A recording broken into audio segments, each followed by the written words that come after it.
지난 여름 새가족들이 이렇게 막 오실 때가 있었는데요. 한 연기 지망생 청년이 있었습니다.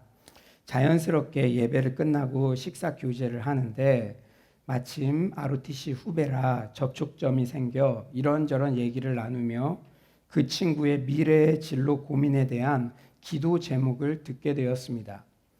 그때 저는 보라 내가 새 일을 행하리니 이제 나타낼 것이라 라는 이사야 43장 19절 말씀을 선포하며 중보기도했습니다. 연예계 생활이 녹록지 않고 경쟁이 너무 심하기 때문에 정말 고민이 많은 것 같더라고요. 그런데 최근에 강철부대 3 방송에서 그 친구가 특전사팀 팀장으로 출연하더라고요. 아는 친구를 응원하는 마음에서 집중하여 그 방송을 보는데 그 방송의 인기 비결은 한마디로 싸움에 있는 것 같습니다. 뭐라고요? 싸움. 싸움 구경, 불구경이 제일 재미있다는 말도 있잖아요. 6개의 특수 부대원들이 최고를 겨루기 위해 싸우기 때문에 그 부대를 전역한 시청자들도 같이 싸우고 일반 시청자들은 싸움 구경이 흥미가 있기 때문에 몰입하여 그 방송을 보게 되는 것 같아요. 만약 6개 특수 부대원들이 치열한 경쟁을 벌이며 싸우지 않고 그냥 서로 도와주고 서로 하나 되어 함께하고 승패가 결정되지 않는다면 무슨 재미가 있겠습니까? 막 끝날 때 이 방송국 것들 그러죠. 끝날 때 그 승패가 결정 지어질 그때 딱 끊잖아요. 다음 주에 또 보라고. 우리 예배도 설교하다가 하이라이트에 딱 끊으면 다음 주에 오시려나? 네, 그래요. 하여튼 그만큼 사람들은 싸움과 승패에 관심이 많다는 거예요. 그렇습니다. 아이돌 선발 경연, 남녀 최종 커플 결정, 피지컬 최강자 선발 등 수많은 TV 프로그램들이 결국 경쟁에 의해서 최후의 승자를 뽑는 싸움을 주된 컨셉으로 사용합니다. 이렇듯 싸움은 대다수의 사람들, 특히 남자들에게는 자연스러운 일이에요. 왜냐하면 우리는 굴복하기보다는 급소를 공격하기를 더 좋아하는 본성을 가지고 태어나기 때문입니다. 모든 것이 창세기 3장의 인류 타락 이후에 시작되었죠. 가인과 아벨 사이의 최초의 살인도 형제 간의 싸움에서 비롯되었습니다. 그런데요, 여러분, 오늘 제가 설교를 준비하면서 마음이 좀 무거웠던 것은 교회 안에도 눈에 보이게 보이지 않게 싸움이 있다는 것이 불편한 진실입니다. 많은 교회의 여러 모임 안에서 아니면 혹 우리들의 마음 안에서도, 그러니까 그게 밖으로 드러나지는 않지만 마음 안에서도 예배를 드릴 때는 은혜를 받죠. 그런데 그 사람이랑 이런 얘기하고 사랑방 모임 때 막 그러면 마음 안에 싸움이 일어나죠. 그런데 또 나 그러면 안 돼. 그러면서 기도하죠. 그러다가 다시 또 예배 나오죠. 그런데 또 마음 안에 싸움이 일어나죠. 다시 또 기도하죠. 그러니까 많은 교회의 여러 모임 안에도 예배, 싸움, 기도, 예배, 싸움, 기도. 이 사이클이 반복적으로 발생해요. 비단 현대 교회만의 문제가 아니라 2000년 전 초대교회 때부터 이런 사이클이 반복되었습니다. 야고보 사도는 오늘 본문에서 바로 그 교회 내부의 분쟁을 주제로 다룹니다. 1장 상반절에 이렇게 말씀하세요. 너희 중에 싸움이 어디로부터, 다툼이 어디로부터 나느냐. 너희는, 지금 야고보 사도는요, 불신자들을 대상으로 이 편지를 쓴 게 아니에요. 성도들에게. 너희는 일반 세상의 불신자를 지칭하는 게 아니라 야고보 사도가 목양하는 유대인 크리스천들을 분명히 말하고 있습니다. 담임 목사인 제가 서울로교회 교인들인 여러분들에게, 여러분 왜 자꾸 그렇게 싸우세요? 왜 자꾸 그렇게 예배 때 은혜 받는데 마음속에서 싸우세요? 그런데 여러분이 왜 그렇게 반복적으로 싸우시는지 아세요? 이렇게 말하는 것이나 마찬가지예요. 그런데 야고보 사도가 싸우는 성도들을 그냥 혼내고 끝내려고 오늘 본문을 쓴 게 아닙니다. 결국 싸움의 확실한 해결책을 제시해 주고자 권고하고 있어요. 여러분, 명절이 지났는데 여러분 마음에 막 무거운 거, 눈에 보이지 않는 가족 간의 불화, 이런 것들, 이런 분들 계십니까? 오늘 본문 말씀이, 오늘 설교가 여러분들에게 큰 도움이 될 줄 믿습니다. 야고보 사도는 우선 1에서 4절에 싸움의 원인을 밝히고 있어요. 그리고 5에서 6절에는 싸움 해결의 근원적인 해결책을 밝히고 7에서 10절은 세부 방법을 제시합니다. 야고보 사도는 싸움이라는 중병을 다루는 명의로서 우선 원인을 진단하고 근원적인 해결책을 알려준 후 구체적인 세부 처방전을 제시해 줍니다. 사랑하는 성도님들, 교회도 죄인들이 모이는 곳이기 때문에 크고 작은 갈등과 싸움이 있기 마련이에요. 그런데 교회 안에서, 특히 소그룹 안에서 마음으로든 아니면 표출되었든 갈등과 싸움이 있으면 얼마나 괴롭습니까?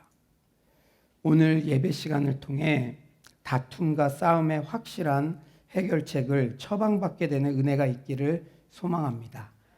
아멘. 아멘 한번 해볼까요? 아멘. 네, 첫째로는 싸움과 다툼의 원인이 과연 무엇일까요? 여러분, 이런 말씀 들을 때 그냥 여러분의 문제를 가져와서 들어보세요. 여러분도 다 이제는 신자니까 내가 혈기를 부리거나 아직도 내 마음속에서 막 싸우고 있으면 내가 왜 이럴까? 때로는 자괴감 들 때도 있잖아요. 근데 오늘 그 해결책을 알려주신다니까요, 말씀으로. 그럼 이제 원인을 먼저 알아야겠죠. 지피지기는 백전백승이니까. 싸움과 다툼의 원인, 1절에 해답이 있습니다. 1절 한번 다 같이 읽어볼까요? 1절입니다. 시작. 너희 중에 싸움이 어디로부터 다툼이 어디로부터 나느냐? 너희 지체 중에서 싸우는 정욕으로부터 나는 것이 아니냐? 아멘. 싸움의 원인이 뭐래요? 네. 나의 정욕. 싸움과 다툼의 원인은 환경 때문이 아니래요. 나의 정욕. 바로 인간의 정욕 때문이래요. 여러분, 우리가 싸움과 다툼 해결책을 접근할 때 중요한 출발점이 있습니다. 싸우면 내가 싸운 거예요. 내 문제인 거고 내 책임인 거예요. 그것을 하나님 탓, 상황 탓해서는 안 됩니다. 내 책임입니다라는 마음이 있어야 해결책도 붙잡을 수 있는 것이죠. 사랑하는 여러분, 그렇다면 내 안에 있는 정욕 때문에 싸움이 일어났다고 하는데, 그렇다면 정욕은 무엇입니까? 정욕을 영어 성경에서는 pleasure, 즉 즐거움이라고 표기했어요. 우리 안에는 누구나 성공하고 싶은 욕망, 은사와 재능을 사용하고 싶은 욕망, 인간관계, 음식, 여가 또는 생활 필수품에 대한 욕망 등이 다 있어요. 그런데 문제는 세상이 내가 이런 즐거움, 욕망을 성취하려고 하는데 그것을 좌절시킬 때 발생된다는 거예요. 그때 삶의 즐거움은 싸움의 원인이 된다는 거예요. 나의 즐거움, 아내의 즐거움이 상충될 때 싸운다는 거예요. 사랑하는 여러분, 서로 추구하는 즐거움이 겹칠 수 있으니까 그렇죠. 여러분, 어떤 공동체에서도 내가 인정받으면 즐거워. 근데 나도 인정받을 때 즐거운데 이 사람도 인정받을 때 즐거워. 겹치니까 아유, 저 사람, 이 마음이 생기는 거예요. 마음 안에 싸움이 생기는 거예요.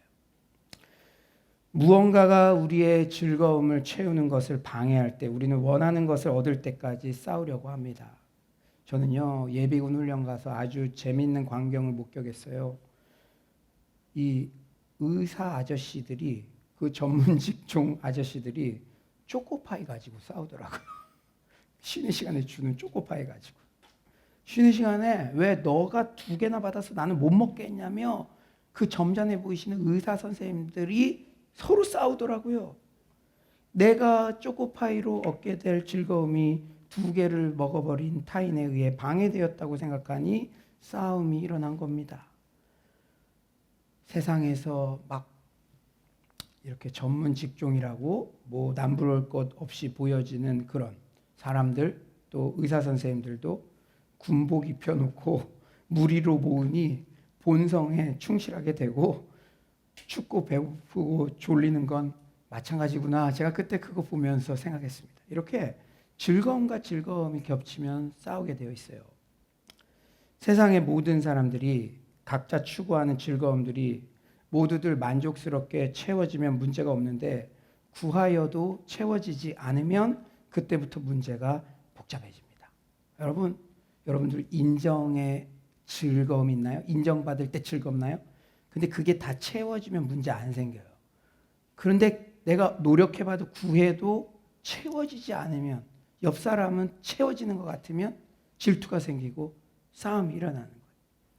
자기가 갖지 못한 것을 탐하는 자들이 살인, 다툼, 싸움을 일으킵니다. 물론 여기서 살인은 실제 죽이는 것이라기보다는 예수님이 말씀하신 마음으로 미워하는 것도 이 살인이라 그랬잖아요. 그러니까 살의라고 하는 게 더 적합하겠네요. 2절 상반절에 이렇게 말씀하세요. 너희는 욕심을 내어도 얻지 못하여 살인하며 시기하여도 능히 취하지 못함으로 다투고 싸우는도다. 그러니까 얻으면 문제 없어요. 취하면 문제 없어요. 그런데 욕심을 내도 그걸 안 되니까 싸우는 거예요. 사랑하는 여러분, 우리 안에 있는 시기 질투를 잘 다루어야 됩니다. 뭘 잘 다루어야 된다고요? 시기 질투. 이 셰익스피어의 오셀로라는 작품에 다음의 문구가 있습니다. 잘 들어보세요. 오 장군님, 질투를 조심하십시오. 그것은 사람의 마음을 사로잡아 농락하는 푸른 눈의 괴물이랍니다. 푸른 눈의 괴물. 바로 이 문구에서 영어에 질투의 눈이 멀다라는 수거 있잖아요. 그 수거가 green with envy래요. green with envy. 여기서 green, 여기 보니까 푸른 눈의 괴물이랄까. 그 수거가 유래되었대요. 바로 이 문구에서. 고대 헬라인들은 질투심이요, 이 담즙을 과다 분비시켜서 사람의 안색을 푸르죽죽하게 만든다고 생각했어요. 그린 푸른 눈의 괴물. 질투심으로 병이 난다는 생각은 우리가 질투하거나 시샘할 때 진짜 그렇더라고요. 심하게 막 메스꺼릴 때가 있어요. 그런 느낌에서 유래되었대요. 질투하면 병이 난다, 이런 표현들은요. 사랑하는 여러분, 우리가 하나님 앞에 한번 정직해 봅시다. 나는 돈, 명예, 외모 등으로 인한 즐거움이 채워지지 않는데 옆 사람은 너무나 쉽게 그 즐거움들을 모두 누리고 있는 것 같으면 자연스럽게 우리 안에 시기 질투가 스멀스멀 올라옵니다. 그런데 그때 올라오는 시기 질투를 잘 다루지 못하면 결국 시기 질투는 괴물이 되어 살인, 다툼, 싸움으로 번지게 된다고 오늘 본문은 말씀하세요. 그렇다면 우리 마음 안에 있는 이렇게 위험한 시기 질투를 어떻게 체크할 수 있을까요? 아, 지금 시기 질투가 내 마음에 있구나. 이걸 어떻게 분별할 수 있을까요? 나의 말투부터 우선 점검해야 됩니다. 뭐부터 우선 점검해야 된다고요? 말투. 말끝마다 하지만이 붙으면 안 돼요. 하지만. 제가 예를 들어 볼게요. 부러워하는 사람에 대해 회사에서도 실적이 좋아. 그러니까 칭찬합니다. 야, 그 사람은 정말 뛰어난 세일즈맨이야. 그걸로 끝나면 좋은데 그런데 있잖아. 하지만 그 사람은 그다지 진실하지는 않아. 꼭 뭘 붙여요. 또는 야, 그 남자는 실력 있는 의사야. 하지만 돈밖에 모르는 것 같아. 만약 어떤 성도가 주일날 특송을 멋지게 하면 우리 교회에는 그런 분들 한 분도 없는데 저 사울로 교회는 있대요. 어떤 성도가 주일날 특송을 멋지게 하면 성도석에 앉아있는 사람들은 부러운 마음에 이런 생각을 합니다. 오, 오늘 정말 대단했어. 괜찮았어. 하지만 사람들은 저 노래를 철수가 부르는 것도 들어봤어야 해. 그 사람을 칭찬하지만 또 그런데 그러면서 타인을 있는 그대로 칭찬하는 것으로 끝내지 못하고 자꾸 하지만이 붙으면 시기 질투의 심각한 경고등이 켜진 겁니다. 우리가 신앙도 마찬가지예요. 사역도 마찬가지예요. 어떤 주변에 교회가 부흥한다 막 그러면 감사하고 우리도 더 배우려고 그래야지. 와 대단해. 하지만 저기는 이런 게 하지만 저기는 이러면 그게 되게 정직한 것 같아도 시기 질투의 불이 켜졌다는 거예요. 사랑하는 여러분, 시기 질투라는 괴물은 한 사람을 갈갈이 찢고 나아가 공동체 전체를 혼란에 빠뜨릴 수 있습니다. 성경에도 그 증거들이 차고 넘쳐요. 여러분 제가 그 증거들을 대볼까요? 시기 질투라는 괴물은 요셉을 노예로 팔았죠. 다윗을 추방시켰습니다. 다니엘을 사자굴에 던져 넣었어요. 그리스도를 심판대에 올려놓았고 고린도 교회를 분열시켰습니다. 그런데 이렇게 시기 질투로 싸우고 다툼하는 자들은 악순환의 고리에 빠지게 돼요. 야고보 사도는 2절 하반절부터 인간이 자신이 필요한 것을 공급받지 못하는 이유를 밝힙니다. 2절 하반절이죠. 잘 들어보세요. 너희가 얻지 못함은 구하지 아니하기 때문이다. 여러분 즐거움을 추구하는 건 어떠면 당연한 본성인데 그거를 채워지지 않을 때 문제가 발생하고 갈등이 발생하고 시기 질투 싸움이 일어나는데 받지 못하는 것, 채워지지 않는 게 뭐 때문이다? 구하지 않기 때문에. 한마디로 기도하지 않기 때문에. 더 엄밀히 말하면 다투고 싸우면 기도가 되지 않기 때문이에요. 이게 정확한 표현이에요. 그러니까 사람이 공급을 받아야 되는데 기도해야 공급받는데 어떤 악순환이 있냐면 싸우고 여러분 오늘 오기 직전에 가족에서 주차장에서 엄청 싸웠어. 기도됩니까? 하나님은 우리에게 양심을 주셔서 기도가 안 돼요. 그러니까 싸움 다툼이 있으면 기도가 안 되니까 구하지 않으니까 못 받죠. 못 받으니까 또 열받고 또 남이 커 보이고 이게 악순환이 계속 된다는 거예요. 여러분 그런데 제가 이런 말씀을 드리면 이렇게 반문하는 강심장들도 있어요. 저 기도했어요. 저는요 이런저런 것을 아뢰며 기도하고 기도했지만 하나님은 내가 바라는 것을 주지 않으셨어요. 야고보는 자신이 기도했는데도 하나님께서 필요를 공급해 주시지 않았다고 이의를 제기하는 자들에게 쐐기를 박습니다. 우리 3절 한번 다 같이 한번 읽어볼까요? 3절입니다. 3절 시작. 구하여도 받지 못함은 정욕으로 쓰려고 잘못 구하기 때문이라. 잘못 구했다는 것은 헛일을 했다는 거예요. 너는 구했다고 했지만 나 그거 구한 걸로 인정 안 해. 그러니 받지 못하죠. 기도 안 했다는 것이나 마찬가지예요. 기도도요. 하나님의 방법과 식대로 해야 합니다. 요한일서 5장 14절 우리 너무나 중요한 기도의 원리의 말씀인데 우리 다 같이 한번 읽어봅시다. 시작. 그를 향하여 우리가 가진 바 담대함이 이것이니 그의 뜻대로 무엇을 구하면 들으심이라. 그의 뜻대로. 우리는 기도를 무슨 알라딘의 요술램프 같이 취급해서는 안 돼요. 자신 정욕 만족시키려고 시기 질투에서 비롯되어 하는 기도 안 된다는 거예요. 말만 하면 다 된다라는 식의 거래나 무조건 많이 기도하면 응답받는다는 류의 생각은 기도에 대한 오해입니다. 영적인 것에 관심이 있는 크리스천들은 자신의 이기적인 욕구를 부채질하는 것을 구하지 않고 하나님을 기쁘시게 하는 것을 위해 기도합니다. 아멘이십니까? 좋은 기회예요. 하나님이 뭐 가장 기뻐하십니까? 영혼 전도하는 거. 이번 주 금요일에 함께 VIP 위에 기도할 때 여러분 기도 응답 하나님께서는요 그 기도뿐 아니라 지금까지 막혀 있는 것들도 응답해 주실 줄 믿습니다. 응답을 받는 역사가 있기를 소망합니다. 이제 4절에서 야고보 사도는 더욱 심각한 어조로 경고해요. 우리 4절 한번 다 같이 한번 읽어볼까요? 4절입니다. 시작. 가늠한 여인들아 세상과 벗된 것이 하나님과 원수됨을 알지 못하느냐. 그런즉 누구든지 세상과 벗이 되고자 하는 자는 스스로 하나님과 원수되는 것이니라. 4절의 간음은 실제 불륜을 의미하는 것이라기보다는 영적 간음을 말합니다.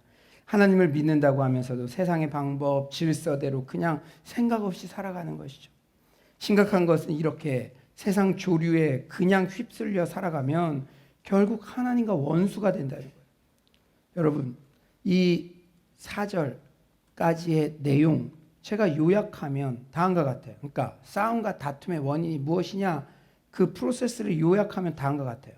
모든 출발은 어디에서 시작된다고요? 자신의 정욕을 채우지 못하는 데서 시작돼요. 그런데 이 좌절된 내적 갈망은 살의, 다툼, 기도하지 않음, 그릇된 동기로 하는 기도로 이어집니다. 그러면 결국 세상 풍조대로 살아가는 자는 하나님의 말씀에 반항하게 되죠. 그러면 이렇게 악순환이 되어서 믿는 자들 사이에도 반복적으로 자꾸 싸움과 다툼이 일어나는 거예요. 싸움과 다툼 해결책은 하나님의 말씀을 들을 때 되는데 이게 기도도 안 하고 기도도 안 되고 계속 그러니까 잊을만 하면 싸우고 잊을만 하면 다투고 이렇다라는 것입니다. 하나님 말씀에 반항을 하니까 하나님과 원수돼서 살아가니까 해결책이 없다는 거예요. 두 번째, 그러면 싸움과 다툼의 근원적인 해결책은 무엇일까요? 참으로 감사한 것은 야고보 사도는 싸움의 원인만을 진단한 게 아니라 해결의 근원적인 힘도 소개해 줍니다. 우리 5절 한번 다 같이 읽어볼까요? 5절입니다. 5절 시작. 너희는 하나님이 우리 속에 거하게 하신 성령이 시기하기까지 사모한다 하신 말씀을 헛된 줄로 생각하느냐. 예, 교회 안에 다툼은 세상 방법으로 해결이 안 됩니다. 힘으로도 안 되고 능으로도 안 되지만 오직 성령의 능력으로는 되는 줄 믿습니다. 우리 안에 거하시는 성령님은 시기할 정도로 우리를 간절히 원하세요. 우리의 주도권을 성령님께 드려야 합니다. 여러분, 이런 상황을 가정해 볼까요? 우리 아이들이 어렸을 때 운전하고 싶어 하죠. 만약에 영준이가 5살 때 운전을 하고 싶다고 저에게 요청했다고 해봐요. 그렇다고 아버지는 차 키를 영준이에게 맡길 수 있겠습니까? 한번 돌고 와, 5살짜리한테. 아니죠. 영준이를 내 무릎 위에 태우고 영준이 손만 핸들 위에 올리게 합니다. 물론 아빠인 내가 브레이크도 밟고 핸들의 방향도 결정하지만 5살 난 영준이는 자신이 운전하는 것처럼 느끼면서 만족감을 느끼겠죠. 사랑하는 여러분, 이게 바로 성령님께 통치권을 맡기는 삶입니다. 여러분, 특히 다툼 이런 것 때문에 마음에 고민이 너무 심하신 분들, 반복적으로 제발 성령님께 통치권을 맡겨보세요. 대단한 거 아니에요. 아침에 일어났을 때 안녕하세요 성령님 인사하며 아침, 점심, 저녁 알람 맞춰놓고 성령님 함께 하시죠. 그것도 안 되면 왼손을 쥐면서 내 오른손 잡고 계시다 상상하면서 의도적으로 성령님을 의식하며 살아가야 됩니다. 이것만이 다툼과 싸움의 본성을 이길 수가 있어요. 아멘이십니까? 다른 방법 기웃거리지 마세요. 다른 방법들 많이 해봤잖아요. 이제는 두 손 두 발 들고 성령님께 통치권을 맡겨보세요. 이렇듯 우리 각자가 성령 충만함으로 살면 교회 안에 다툼 문제는 해결된다는 거예요. 다툼 문제를 인간적인 방법으로 법정에 가서 이렇게 하려고 그러니까 그거 끝나면 또 생기는 거예요. 우리가 어찌할꼬 하며 부부 사이에서도 다툼 문제를 그 이슈만으로 해결하려고 그러니까 다른 비슷한 거 하면 또 그러는 거예요. 우리는 힘이 없습니다. 성령님께 납작 엎드려서 성령님이 나를 통치해 주세요. 여러분, 배우자가 이렇게 하면 나 한다. 안 돼요. 평생 갑니다. 나 먼저 성령님께 붙잡힌, 성령님께 내 의지와 내 주도권과 내 결정권을 맡기는 삶을 나부터 살아가 보세요. 평화가 임할 줄 믿습니다. 사랑하는 여러분, 겸손하게 성령님을 의지하면 하나님의 은혜가 쏟아부어져요. 베드로전서 5장 5절 한번 다 같이 한번 읽어봅시다. 5장 5절 시작. 젊은 자들아 이와 같이 장로들에게 순종하고 다 서로 겸손으로 허리를 동이라. 하나님은 교만한 자를 대적하시되 겸손한 자들에게는 은혜를 주시느니라. 아멘. 우리의 이기적 본성은 내 뜻대로 살고 싶죠. 하지만 겸손하게 성령님께 내 주도권을 맡기면 더욱 큰 은혜를 부어주십니다. 6절에 말씀하세요. 그러나 더욱 큰 은혜를 주시나니 그러므로 일렀을 때 하나님이 교만한 자를 물리치시고 겸손한 자에게 은혜를 주신다 하였느니라. 여러분, 싸움의 문제, 다툼의 문제, 내 본성, 이게 너무 커 보이는 문제 같아요. 더욱 큰 은혜가 부어지면 해결됩니다. 우리는 더욱 큰 은혜를 받는 거, 성령님과 동행하는 거, 거기에 해결책을 찾아야 된다는 거예요. 애니 존슨 플린트라는 시인은 이런 찬송곡을 작사했어요. 잘 들어보세요. 짐이 무거워질 때 주님은 더 큰 은혜를 주시고, 일이 많아질 때 주님은 더 강한 힘을 주시네. 고난이 더해지면 주님은 긍휼을 더하시고, 시련이 커지면 주님은 평강을 늘려주시네. 여러분, 우리 신앙생활이 방어적, 수세적이어서만은 안 돼요. 역도에서 우리 선수가 금메달을 땄는데 역기 무게가 점점 무거워진다고 해보세요. 우리에게 오는 갈등이 점점 커진다고 해보세요. 역기 무게를 점점 가볍게 해달라고만 하면 올림픽 금메달을 딸 수 있겠습니까? 역기 무게가 올라갈수록 내 힘도 더 강해지면 해결됩니다. 우리가 시험의 강도가 세지더라도 감당할 만한 시험만을 주신다는 것을 확신하고 그에 따른 감당할 능력도 허락하신다는 것을 신뢰합시다. 아멘. 내게 능력 주시는 자 안에서 내가 모든 것을 할 수 있느니라. 성령님과 동행하면 그 성령의 능력이, 역기 무게가 무거워질수록 더 무한한 능력이 나에게 부어지기 때문에 우리는 승리하며 살아가게 되는 줄 믿습니다. 더욱 큰 은혜가 우리가 성령 의존적으로 살아갈 때 우리의 삶 가운데 부어진다는 거. 여러분, 부부 사이의 다툼, 공동체 사이의 다툼, 다른 방법 없어요. 성령 충만함밖에 없음을 알고 나로부터 성령님을 의지하는 삶을 오늘부터 새롭게 시작하는 여러분 모두가 되시길 간절히 축원합니다.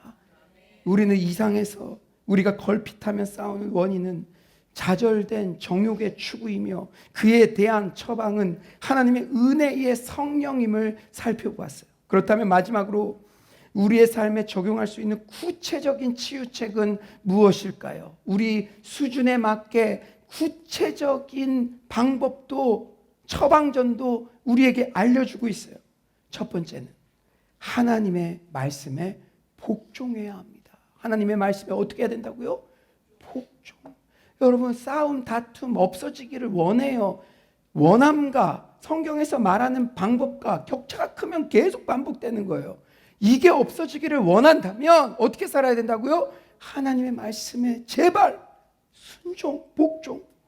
7절 우리 다 같이 한번 읽어볼까요? 7절입니다. 7절 시작. 그런즉 너희는 하나님께 복종할지어다. 마귀를 대적하라. 그리하면 너희를 피하리라. 오늘 설교를 준비하며 새롭게 발견한 점은 마귀를 대적하는 것이 하나님께 복종하는 것과 연결해서 쓰여졌다는 거예요. 그러니까 마귀의 존재에 대해서 되게 크게 하는 그런 흐름들, 그런 사람들도 있는데 이 말씀하면서 뭘 만나도 마귀를 대적하라, 마귀를 대적하라. 그런데 이게 지금 연관돼서 쓰여졌다는 거예요. 그러니까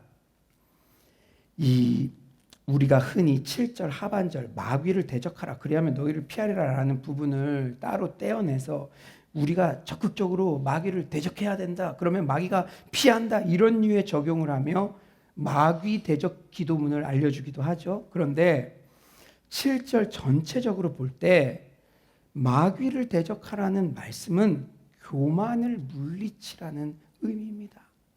교만은 바로 마귀로부터 오는 것이기 때문이에요. 마귀가 아담과 하와를 넘어뜨리기 위하여 교만한 마음이 들어왔죠. 마귀는 원래 천사장이었는데 교만으로 인하여 하나님 앞에 버림받아 이 땅으로 쫓겨내려온 거예요. 내가 교만하다고 하는 것은 마귀가 내 안에서 나를 주장하고 있다는 말입니다. 천사장, 루시퍼, 사탄이 된 결정적 이유가 바로 교만이었잖아요. 잠언 16장 18절은 교만을 경계해야 함을 강조해서 말씀합니다. 교만은 패망의 선봉이요 거만한 마음은 넘어짐의 앞잡이니라. 그렇습니다. 우리는 내 뜻대로 살겠다는 교만을 물리쳐야만 하나님의 말씀을 전적으로 복종할 수 있습니다. 첫 번째로요, 여러분 싸움 다툼 사라지려면 하나님의 말씀에 복종해야 됩니다. 아멘이십니까? 여러분들이 교만한 게 뭐냐면 말씀 듣고도 깨달았는데 그거대로 안 사는 게 교만이에요. 그게 가장 큰 교만입니다. 두 번째, 하나님과 가까이 해야 합니다. 두 번째 방법은 하나님과 가까이 해요. 하나님과 친밀한 관계를 유지해야 합니다. 우리 8에서 9절도 온라인으로 들으시는 분들도 다 같이 한번 읽어봅시다. 8에서 9절입니다. 시작. 하나님을 가까이 하라. 그리하면 너희를 가까이 하시리라. 죄인들아 손을 깨끗이 하라. 두 마음을 품은 자들아 마음을 성결하게 하라. 슬퍼하며 애통하며 울지어다. 너희 웃음을 애통으로 너희 즐거움을 근심으로 바꿀지어다. 아멘. 잘 들으세요. 이제 구체적인 방법을 알려줍니다. 하나님을 가까이 하기 위해서는 먼저 손을 깨끗이 하래요. 손을 깨끗이 하는 건요, 그동안의 악한 행동을 청결하게 해야 된다는 거예요. 악한 행동을 멈춰야 된다는 거예요. 악한 행동은 악한 행동대로 하면서 하나님과 가까워진다. 그 악한 행동의 구체적인 사례를 제가 다 얘기하지는 않겠습니다. 그러나 여러분은 아시잖아요. 그거 버리세요. 그거 안 버리면 하나님 가까이 할 수 없대요. 그리고 마음을 성결하게 해야 돼요. 마음, 악한 생각도 멈춰야 돼요. 악한 생각도. 부지불식간에 나오는 부정적인 생각, 남을 비난하는 생각, 그거 멈추래요. 다음으로 슬퍼하며 애통하며 울어야 합니다. 즉 나의 사악함을 뉘우쳐야 된다는 거예요. 마지막으로 이 말씀이 중요해요. 웃음을 애통으로, 즐거움을 근심으로 바꾸어야 됩니다. 오늘 이런 말씀 들을 때요, 물론 교회에 와서는 환해야 되죠. 그러나 웃음을 애통으로, 즐거움을 근심으로. 그러니까 이런 말씀을 통해서 나의 사악함이 드러났으면 가볍게 생각하지 말고 진지하게 돌아보며 진정으로 회개해야 돼요. 말씀입니다. 웃음을 애통으로, 즐거움을 근심으로 바꿔라. 하나님은 우리가 웃기를 원하세요. 즐거워하기를 원하세요. 그런데 진정한 즐거움을 주시기 위해서, 진정 행복한 삶을 선물해 주기 위해서 이 말씀을 주시는 것입니다. 사랑하는 여러분, 이런 모든 구체적인 처방책의 근저에는 겸손의 태도가 요구되어요. 우리 10절 한번 다 같이 한번 읽어봅시다. 10절입니다. 10절 시작. 주 앞에서 낮추라. 그리하면 주께서 너희를 높이시리라. 우리가 하늘 높은 줄 모르고 치솟았던 교만한 반항심을 내려놓고 주님 앞에 낮은 자세로 주님을 의지할 때 우리는 우리 힘만으로 얻으려고 발버둥쳤던 모든 것을 주님으로부터 받게 됩니다. 아멘이십니까? 여러분, 아멘이십니까? 주님으로부터 받으면 허한 게 없어지잖아요. 하나님은 교만한 자를 물리치시고 겸손한 자에게 은혜를 주십니다.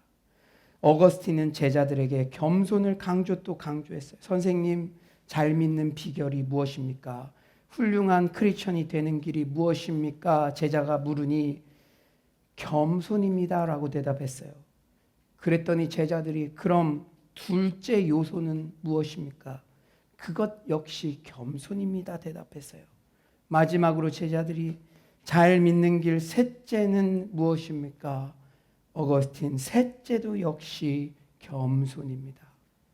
겸손은요, 하나님 말씀을 수용하는 거예요. 내가 힘들어도 그 말씀대로 좀 살아보겠다. 기도하러 와보겠다. 내가 예배를 소중히 여겨보겠다. 사랑하는 여러분, 설교 중에 한 단어라도 은혜를 받으려면 겸손해야 돼요. 신앙은 언제나 겸손과 함께 걸어가고 함께 움직이는 것입니다. 우리는 내일 일도 알지 못하죠. 그러므로 영원하신 자 앞에 겸손해야 합니다. 우리는 창조주 앞에 겸손해야 하는 피조물이에요. 우리는 다 죄인이죠. 거룩하신 자 앞에 겸손해야 하는 죄인입니다. 우리의 죄를 위하여 이 땅에 오셔서 십자가 지신 하나님의 아들 앞에서 나를 대신하여 돌아가신 그분 앞에서 우리는 겸손할 수밖에 없는 존재들인 줄 믿습니다. 이제 말씀을 정리하겠어요. 제가 청년들 결혼 예비학교를 할 때마다 빠지지 않고 해주는 이야기가 있습니다. 신혼 때 크고 작은 싸움이 일어날 수도 있습니다. 그런데 싸움 그 이후가 너무나 중요해요. 신랑 신부 우선 계속 살 거면 부부 사이에는 옳고 그름을 따져서는 안 됩니다. 계속 살 거면 내가 이 여자랑 이 남자랑 계속 살기로 생각했다면 다툼이 일어났을 때 네가 옳으니 내가 옳으니 옳고 그름을 따져서는 안 됩니다. 그리고 부부가 싸울 때 부부끼리만 해결하려고 하면 평행선이죠. 끝이 없습니다. 크리스천 가정에는 남편과 아내만 있는 게 아니라 그 중심에 하나님이 계십니다. 그러므로 해결책은 부부 각자와 하나님과의 관계 회복으로부터 시작됩니다. 그리고 배우자가 하나님과의 관계 속에서 은혜 받을 수 있는 기회를 최우선적으로 보장해 줘야 합니다. 그런데 이것은 비단 부부 관계에만 적용되는 게 아닙니다. 여러분, 싸우고 다투고 나면 얼마나 진짜 처참합니까?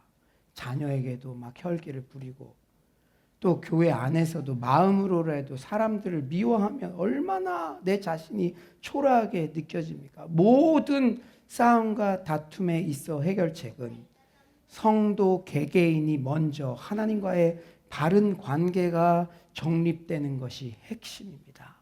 사랑하는 성도님들, 오늘 예배를 통해 너무나 확실한 성경적인 싸움 해결책을 배우게 되었습니다.